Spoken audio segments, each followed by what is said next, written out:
Module 4, Styling Text and Fonts. Welcome to Beidat IT Training. In Module 4, we'll delve into styling text and fonts using CSS.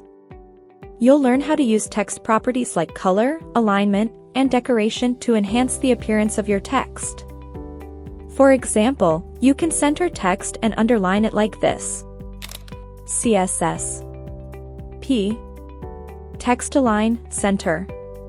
Text decoration, underline.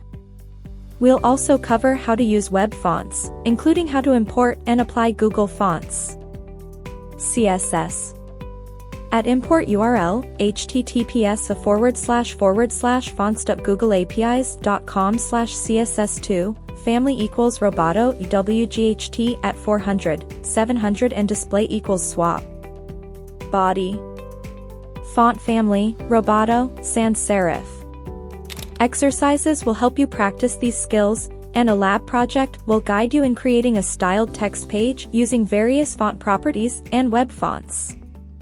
An interactive quiz will test your knowledge. By the end of this module, you'll be able to style text and fonts effectively, making your web pages more engaging and readable. Let's get started with text and font styling.